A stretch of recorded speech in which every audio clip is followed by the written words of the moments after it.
नमस्कार मित्रों, स्वागत है आपका इस YouTube चैनल में।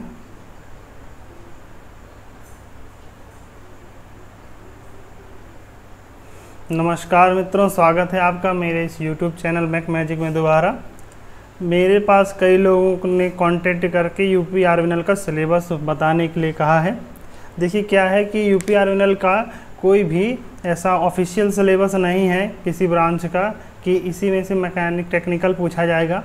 तो टेक्निकल के 150 क्वेश्चन है, मैं उसके बारे में आपको सिलेबस लगभग मोटा मोटा जो अपने अनुभव के आधार पर आपको बता देता हूँ।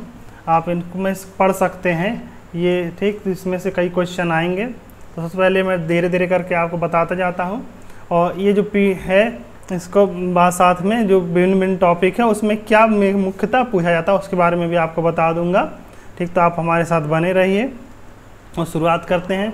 सबसे पहले देखिए यूपी आरवीएनएल ये जो है ये मैकेनिकल इंजीनियरिंग का मैंने जो शुरू हमें टेक्निकल 150 क्वेश्चन आने हैं, उन 150 क्वेश्चंस को में कौन कौन से क्वेश्चन कहाँ कौन से टॉपिक से आने की संभावना है उस पर मैं आपको आज का टॉपिक बता देता हूँ। तो सबसे पहले देख लीजिए फ्लूइड मैकेनिक्स और फ्लूइड मशीनरी। इसमें देखिए basic concept and properties of fluid. इसमें प्रॉपर्टीज ऑफ फ्लूइड बहुत इंपॉर्टेंट है क्योंकि इससे बहुत क्वेश्चन आते हैं। Manometry, fluid statics, buoyancy, equation of motion. Fluid statics में मैंने आपको जो अभी तक पढ़ाया है, बर्नौलीस इक्वेशन और उसका एप्लीकेशन, लाइक वेंचुरी मीटर में क्या है, पिटॉट ट्यूब में क्या है, इसके अलावा भिन्न भिन्न तरीके से इसका क्या एप्लीकेशन हो सकता है। लैमिनार और टर्बुलेंट फ्लो, उसमें एक प्रोफाइल कैसी होती है, उसके वेलोसिटीज़ के फार्मूले क्या है वो। Flow through pipes and head losses in pipe, जैसे entrance loss, friction loss etcetera. Reciprocating and rotary compressor, Pelton wheel, Kaplan, Francis turbine, इनकी वेलोसिटी डायग्राम बहुत पढ़ लीजिएगा, उसमें बहुत इंपॉर्टेंट क्वेश्चन बन जाते हैं। किसके वेलोसिटी डायग्राम में कौन सा कंपोनेंट नहीं होता है, ठीक, वो ज़्यादा इंपॉर्टेंट होता है, उसमें से कभी कभी क्वेश्चन बहुत आते हैं, ठीक। इम्पल्स एंड रिएक्शन के प्रिंसिपल क्या है, किस प्रिंसिपल काम करते हैं, ठीक। अगला जो हम लोग ले लेते हैं वो सब्जेक्ट है थर्मोडायनेमिक एंड हीट ट्रांसफ़र, ठीक। तो थर्मोडायनेमिक देखिए हम लोग में क्या है, हीट ट्रांसफ़र ज़्यादा हम लोग को डिप्लोमा में पढ़ाया नहीं जाता है, फिर भी उससे क्वेश्चन छोटे छोटे बनते हैं। तो पहले थर्मोडायनेमिक्स देख लेते हैं। तो थर्मोडायनेमिक्स में थर्मोडायनेमिक सिस्टम एंड प्रोसेसेस या प्रॉपर्टीज़ ऑफ प्योर सब्सटेंस। साथ में देखिए क्या है, हम सब ये इस पे ज़्यादा फोकस करना कि इसमें से बहुत सारे क्वेश्चन बना के दिए जाते हैं। प्रॉपर्टीज़ ऑफ प्योर सब्सटेंस मतलब स्टीम के बारे में अधिकतर सबसे ज़्यादा इसमें हमको पढ़ना है। तो स्टीम एक प्रकार का प्योर सब्सटेंस होते हैं, उस पर सबसे ज़्यादा क्वेश्चन बनने के चांसेस होते हैं। और विभिन्न प्रकार की प्रॉपर्टीज यूज़ की जाती हैं उसमें थर्मोडायनेमिक्स में, उनके बारे में ज़रूर पढ़ लीजिएगा क्योंकि उसमें से बहुत क्वेश्चन बनते हैं। एंथैल्पी, एंट्रोपी, इस पर first law, second law, third law, ठीक, थर्ड लॉ भी होता है, वो मैं आपको बता दूंगा। अभी धीरे धीरे सारे टॉपिक जब कवर करेंगे तो आप पढ़ सकेंगे, ठीक। Analysis of thermodynamic cycle related to energy conversion, ठीक। और Rankine cycle, Otto cycle, diesel cycle, dual cycle, ideal and real gases, compressibility factor, gas mixture, modes of heat transfer, ठीक। देखिए इतना जो अभी तक यहाँ तक बताया वो हीट यहाँ तक है वो थर्मोडायनेमिक्स है। इसके बाद हम लोग पढ़ते हैं वो होता है कि वो बहुत मतलब HMT मतलब हीट एंड मास ट्रांसफर। तो उसमें देखिए मोड्स ऑफ हीट ट्रांसफर, इसमें देखिए आपको ज़्यादा गहराई में जा करके नहीं पढ़ना है, ऊपर सही पढ़ना है इसमें, ठीक। तो modes of heat transfer, steady and unsteady heat conduction क्या होता है, थर्मल रेजिस्टेंस क्या होता है, फिन्स कहाँ यूज़ होते हैं और किस मटेरियल के बने होते हैं और किन परिस्थितियों में कहाँ पर उनका यूजेस किया जा सकता है, फ्री और फोर्स्ड कन्वेक्शन क्या होता है, रेडिएटिव हीट ट्रांसफ़र क्या होता है, रेडिएशन हीट ट्रांसफ़र कोफिशिएंट क्या होता है और हीट एक्सचेंजर, ठीक। इसका देखिए इसमें यहाँ से लेकर के यहाँ तक इसमें जो है आपको थर्मल रेजिस्टेंस इससे बहुत न्यूमेरिकल आते हैं, ठीक। सिलेंड्रिकल, स्फेरिकल और स्लैब, इसके जो थर्मल रेजिस्टेंस है इसकी सर्किट बनते हैं, सर्किट के आधार पर हम उस सवाल को सॉल्व किया तो उस प्रकार के क्वेश्चंस बहुत बनते हैं,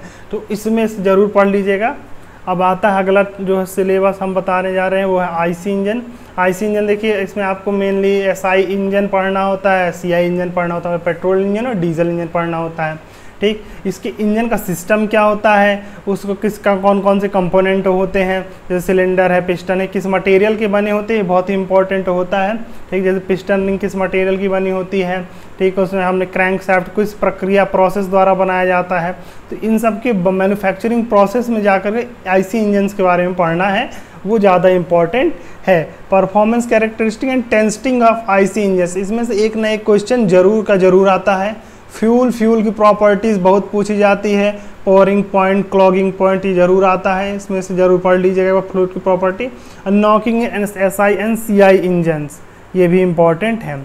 रेफ्रिजरेशन एंड एयर कंडीशनिंग की बात करें तो इसमें जो मेन पूछा जाता है वेपर कंप्रेशन साइकिल पूछा जाता है, और उससे संबंधित विभिन्न प्रकार के साइकिल्स पूछे जाते हैं। और थर्मोडायनेमिक्स में इसका बहुत अच्छा संबंध होता है, इसलिए क्या किया जाता है कि रेफ्रिजरेशन के क्वेश्चन को थर्मोडायनेमिक्स के रूप में और थर्मोडायनेमिक्स के क्वेश्चन को रेफ्रिजरेशन के रूप में भी कभी कभी पूछ लिया जाता है, तो उसको ध्यान में रखते हुए पढ़ना है।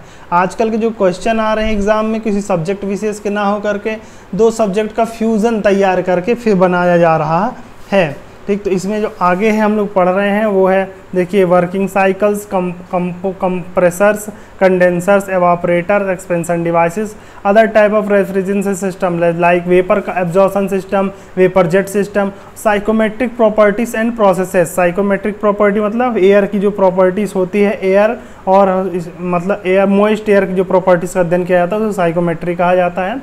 Comfort chart, comfort and industrial air conditioning, इसमें ज़्यादा क्वेश्चन नहीं आते, फिर भी एक बार पढ़ लीजिएगा। हीट पंप और रेफ्रिजरेंट का नॉमनक्लेचर, रेफ्रिजरेंट का नॉमनक्लेचर जरूर पढ़ लीजिएगा, इसमें से एक आध क्वेश्चन बनता है। अब अप्लाइड थर्मोडायनेमिक्स की बात कर लें तो वैसे अप्लाइड थर्मोडायनेमिक्स का पार्ट बहुत बड़ा होता है, लेकिन वो अलग अलग सब्जेक्ट के रूप में पढ़ा लिया गया है। जैसे रेफ्रिजरेशन क्या है वो भी एक अप्लाइड थर्मोडायनेमिक्स है। मेन जो हमको इसमें पढ़ना रहता है वो स्टीम और गैस टरबाइन पढ़ने होते हैं, रेसिप्रोकेटिंग और रोटरी कंप्रेशर पढ़ना होता है, ठीक। तो इसमें क्या होता है कि हम लोग क्या कर सकते हैं कि उसमें क्या है हम लोग इसको पढ़ेंगे और आगे पढ़ने के बाद थर्मोडायनेमिक्स में रेसिप्रोकेटिंग एंड रोटरी कंप्रेसर होता है, थ्योरी एंड इसके एप्लीकेशन पढ़ने होते हैं। अब अगला ले लेते हैं power plant engineering. Power plant engineering देखिए हम लोग को मुख्यतः इस पर बहुत अधिक फोकस करना है, क्योंकि आपके एग्जाम में कम से कम 8 से 10 क्वेश्चन इसके जरूर होंगे पावर प्लांट के। तो आपको उसमें देखिए क्या क्या पढ़ना है, रैंकाइन और ब्रेटन साइकिल और रेफ्रिजरेशन एंड रीहीट सिस्टम, उसमें कौन कौन से फ्यूल यूज़ किए जाते हैं और उन फ्यूल्स की प्रॉपर्टीज़ क्या होनी चाहिए। विभिन्न प्रकार के बॉयलर जैसे सब critical boiler, super critical boiler, critical boiler, steam turbines पढ़ना है आपको, और बाकी पावर प्लांट के कंपोनेंट जैसे condenser, air ejectors, electrostatic precipitator, cooling tower, other theory, उनकी क्या है इन सब की थ्योरी और एप्लीकेशन पढ़ना है। इसमें न्यूमेरिकल पोर्शन में ज़्यादा ध्यान नहीं देना है, जो छोटे छोटे न्यूमेरिकल आते हैं वो मैं आपको अपने लेक्चर्स में बता दूंगा। अब अगर हम लोग फोकस करें mechanics and strength of material पे, तो देखिए इसमें क्या पढ़ना पड़ता है मुख्यतः analysis of system of forces, मतलब विभिन्न प्रकार के फोर्सेस किस प्रकार होते हैं। फ्रिक्शन पढ़ लीजिए, फ्रिक्शन से एक आध क्वेश्चन जरूर आता है। Centroid and centre of gravity, dynamics, stresses and stresses and strains, bending moment and shear forces diagram, theory of bending stresses, slope and deflection, torsion, thin cylinders and spheres, thin cylinder spheres में hoop stress, longitudinal stress, ये जरूर पढ़ लीजिएगा, इसमें से बहुत question आएंगे। सही से पढ़ेंगे तब आप इसमें से एक आध क्वेश्चन जरूर आएगा, PD/2T, PD/4T, इसमें क्या कन्फ्यूज़न बहुत होता है, तो इन कन्फ्यूज़न को क्लियर रखेंगे तो आप मैक्सिमम इसमें गेन कर पाएंगे, ठीक। कॉलम्स भी पढ़ लीजिएगा, कॉलम्स में लिखना शायद भूल गया हूँ, कॉलम्स पढ़ लीजिएगा, कॉलम्स से बहुत क्वेश्चन आते हैं। अब देखिए इंजीनियरिंग मटेरियल में क्या पढ़ना है, बेसिक क्रिस्टलोग्राफी जैसे BCC स्ट्रक्चर, FCC स्ट्रक्चर, उस कौन कौन से एलॉयस में पाए जाते हैं, कौन कौन से मटेरियल में पाए जाते हैं, यही पढ़ लेना। आयरन कार्बन इक्विलिब्रियम डायग्राम आपको पढ़ना है।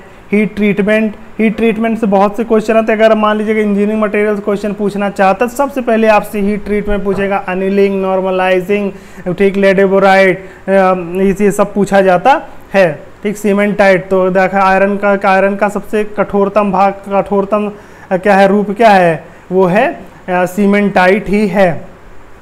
इसके क्या मार्टिनसाइट भी, मार्टिनसाइट सब पढ़ लीजिएगा, कब कब उसमें किस प्रकार नोडुलर फॉर्मेशन कब होता है और कब उसमें हम लोग उसको कैसे सॉफ्ट बना सकते हैं, स्फेरॉइडल कास्ट आयरन क्या होता है, ये सब बहुत पूछे जाते हैं।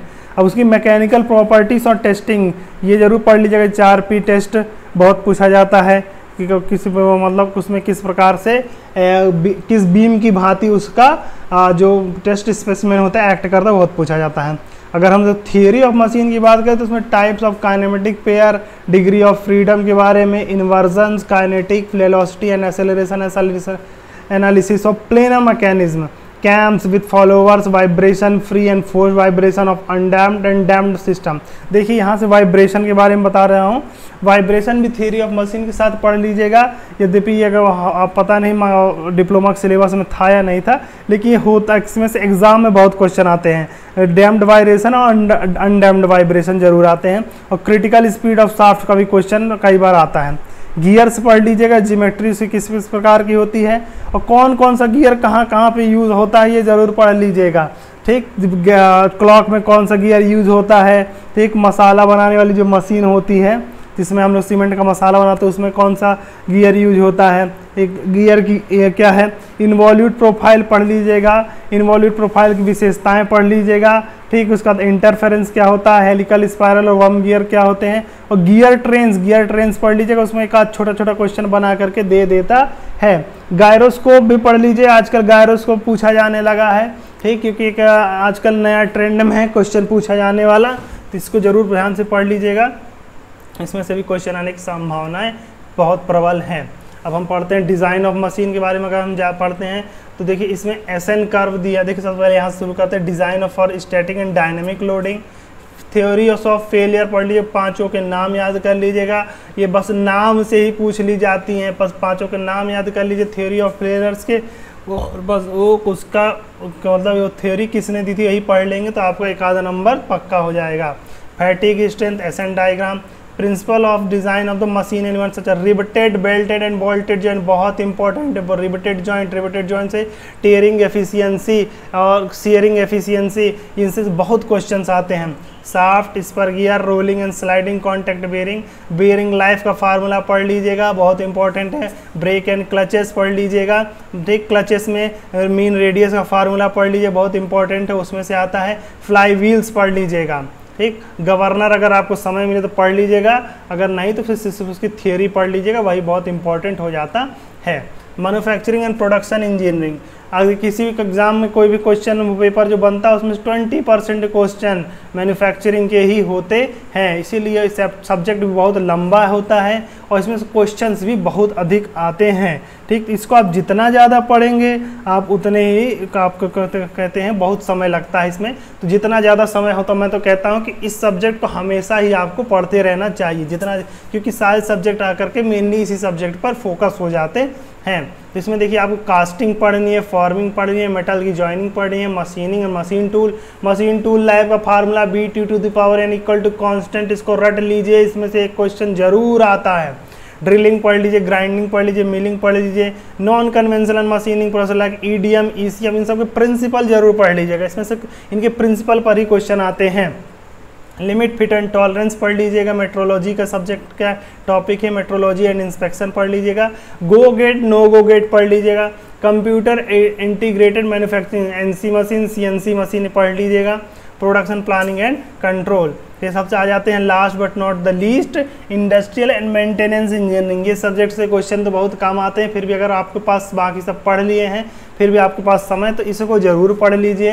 इंडस्ट्रियल एंड मेंटेनेंस इंजीनियरिंग, इसमें मेनली पढ़ना है। सबसे पहले आप CPM पढ़िएगा, उसके बाद ब्रेक इवन एनालिसिस पढ़िएगा, फिर अगर समय मिले तो आप inventory control, reliability, linear programming पढ़ लीजिएगा। CPM इम्पर्ट का एक क्वेश्चन बना देते हैं वो लोग नेटवर्क, उसमें पूछ लेते हैं कि इसमें क्रिटिकल पाथ कौन सा है।